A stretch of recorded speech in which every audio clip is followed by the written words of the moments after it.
E aí, meus amiguinhos? Seu amiguinho. Vocês estão bem por aí? Deu uma reduzida na quantidade de vídeos, né, na semana. É que tem muita coisa acontecendo por aqui, mas vocês não querem saber disso, né? Vocês querem mesmo é apertar no like, se inscrever e compartilhar esse vídeo pro amiguinho, ajudar a psicologia a espalhar mais. Quem puder fazer isso aí logo no início já ajuda bastante a divulgar o canal, que finalmente está crescendo. Êêê!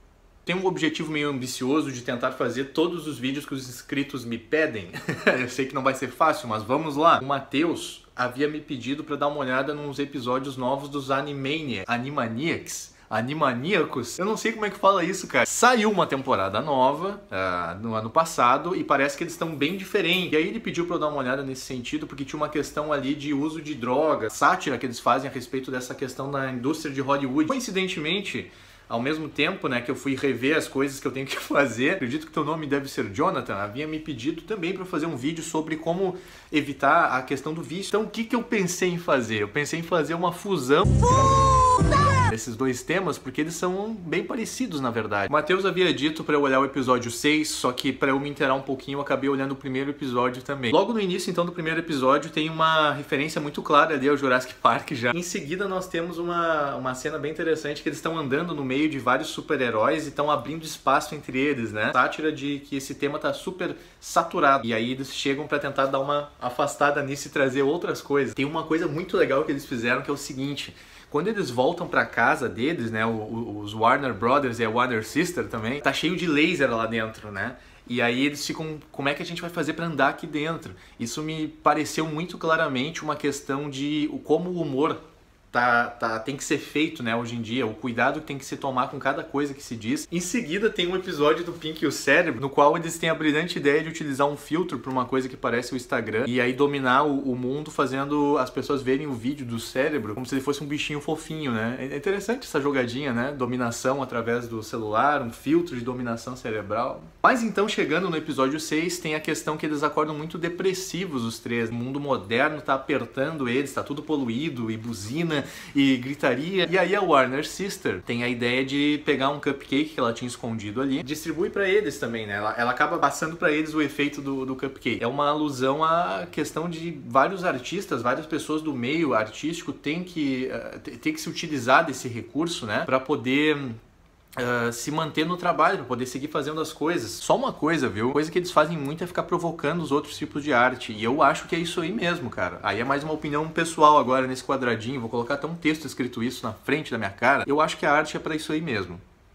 Ela é para provocar. Feito então esse início com os Animaniacs, vamos entrar na questão da dependência química e do vício. Em primeiro lugar, existem uma série de tipos de tratamento, tá, que podem ser feitos nesse sentido, trabalho dessa questão dos vícios e no cuidado de recaídas. Mas eu acho que é super importante também investigar por que isso começou. Quando que isso começou? O que leva uma pessoa a consumir droga ilícita ou até coisas lícitas mesmo, mas ter essa questão da dependência? O vício não se constitui somente em droga ilícita. A pessoa pode ser viciada em chocolate, a pessoa pode ser viciada em fazer exercício físico. Inclusive existe um transtorno que chama vigorexia. A pessoa pode ser viciada em jogar videogame, a pessoa pode ser viciada em comprar. Essas coisas todas são autorizadas na sociedade. A primeira coisa que a gente tem que fazer para um trabalho, né, de questão de dependência química ou de vício em alguma coisa é verificar quantos vícios nós estamos falando. Às vezes acontece da pessoa ter mais de um. Nós temos que identificar qual que está causando mais prejuízo para a pessoa no momento da vida dela. Por exemplo, é viciada em fumar e é viciada em chocolate também.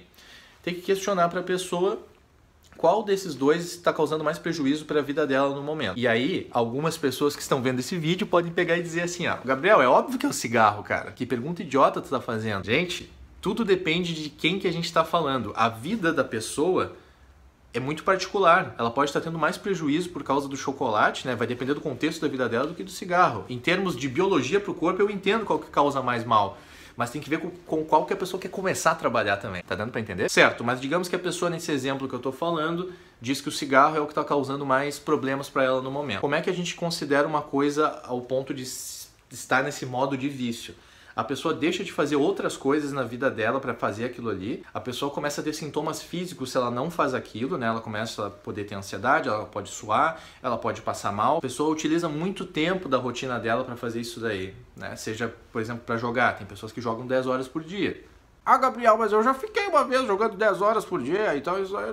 Não, cara, se tu ficou uma vez que outra fazendo isso, não é uma questão Então, para esse lado que eu tô falando, o que eu tô dizendo é uma coisa dia sim, dia sim. O segundo passo para uma questão de tratamento de vícios, então, ou de dependência química, por exemplo, ou de dependência de qualquer tipo, é o que nós chamamos de redução de dano. Tem uma questão com esse tema muito relacionado às drogas, com essa terminologia. Acabou que alguns políticos popularizaram errado essa expressão, então ela tá muito atribulada, né? Tá muito atribuída. Eu nem sei se existe atribulada. Eu acho que não. Por que é importante trabalhar com questão de redução de dano? Que não se pode cortar uma coisa que a pessoa estava fazendo todos os dias de uma hora para outra. Vão ter consequências no corpo para isso. Não só no corpo, mas também na própria saúde mental da pessoa. A maneira que vai se dar essa redução de danos, como ela vai ser estruturada, ela vai se dar junto com o paciente, vai ser construído junto com ele. Não pode ser somente o terapeuta que vai montar isso. Sobre o questionamento específico do inscrito de como evitar as recaídas, eu tenho uma notícia um pouco complicada para te dar. As recaídas vão acontecer. Elas vão acontecer com qualquer tipo de vício. Já está determinado dentro dos processos, né, que a gente conhece dentro da psicologia, que vão haver recaídas. Tem um exemplo que eu gosto muito de utilizar quando aparecem, né, casos desses para mim, que é o do nenê quando ele aprende a andar. O nenê quando vai aprender a andar, ele não aprende na primeira tentativa, ele vai cair algumas vezes. Então a gente não pode se cobrar, né, e tem que deixar isso muito claro para a pessoa que está te procurando. Na primeira tentativa ela vai conseguir 100%.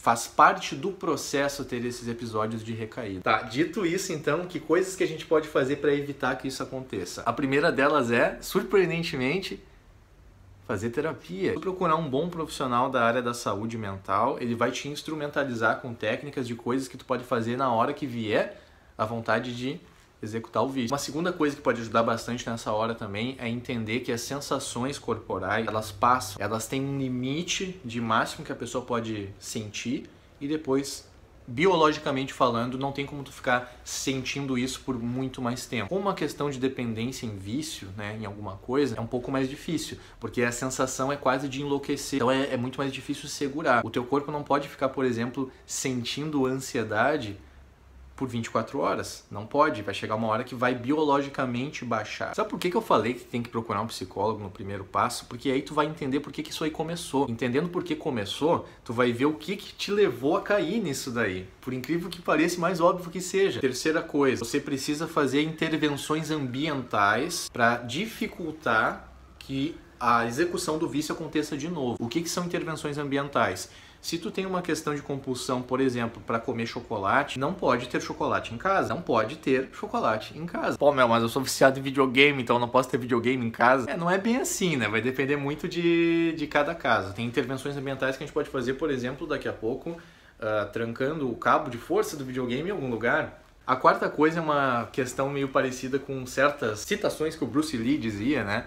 A respeito de ser melhor do que ontem. Ah, mas não foi o Bruce Lee que disse isso, porque não... A referência que eu tenho é o Bruce Lee, então vai ser o Bruce Lee. A pessoa precisa entender, se ela quer largar esse vício, que ela só tem que ser melhor que o dia anterior. E é um dia depois do outro. Porque se ela quer parar de fumar de uma hora para outra, por exemplo, é muito difícil que isso aconteça de uma semana para outra. As vitórias precisam ser comemoradas, as vitórias precisam ser entendidas e precisam ser comemoradas. Se a pessoa fumava 3 carteiras de cigarro, e aí ela passou a fumar uma depois de algum tempo. E isso tá batendo nela de um jeito que, nossa, eu ainda continuo fumando. Tá pensando de maneira errada, porque o teu objetivo é parar de fumar aos poucos e não de uma hora para outra. É muito difícil interromper um vício de uma hora para outra. A última questão, e é uma das mais importantes também, é ver a questão do engajamento das outras pessoas que convivem com a pessoa que tem o vício. Isso pode ser a família, podem ser os amigos, pode ser a escola, pode ser o trabalho que a pessoa tá. Quer ver uma coisa? Se uma pessoa tem essa questão do chocolate, mas é uma família que tem muita comunicação através da comida, sempre tem aquele doce depois da refeição, sempre tem chocolate à disposição na casa. Um bom profissional de saúde, na minha opinião, vai conversar também com essas pessoas da família. Porque as pessoas da família precisam estar engajadas de certa forma nisso também, entender que aquilo está causando prejuízo para a pessoa. Então tem que ser feito algum tipo de combinação para que esses grupos, né, sociais que a pessoa faz parte consigam ou se engajar junto nessa questão, não favorecer o vício acontecendo de novo, ou daqui a pouco considerar, né, de conversar com a pessoa de quais pessoas tu acha que tu poderia te afastar um pouco nesse momento. Isso para a questão de dependência química, por exemplo, é muito importante. Vocês imaginem a situação de uma pessoa que quer parar de usar droga, por exemplo, mas o grupo de convívio ali, né, de amigos, todos usam. Então isso tem que ser deixado muito claro para a pessoa também, né? Quais grupos de pessoas que tu convive hoje podem te favorecer nessa questão do que tu quer arranjar. Nossa, era pra ser um vídeo curto e já tá muito longo, cara. Retomando o ponto que os Animaniacos trouxeram então pra fechar o vídeo, vocês não acham interessante também que essa questão da indústria cinematográfica, né, do mundo de pessoas famosas, tem muito essa questão de dependência química também? Por que será que isso acontece, né? Eu sei que cada pessoa que faz parte desse meio tem as suas questões particulares, mas uma coisa que eu penso logo de cara é o seguinte: o estímulo que tá acontecendo com elas ali naquele momento, ser uma pessoa famosa, ser uma pessoa desejada, ser uma pessoa que custa muito dinheiro, né? Que também ganha muito dinheiro, isso é uma coisa que em algum momento da vida dessas pessoas não acontecia antes. Passou a acontecer numa escala gradual ou de uma hora para outra.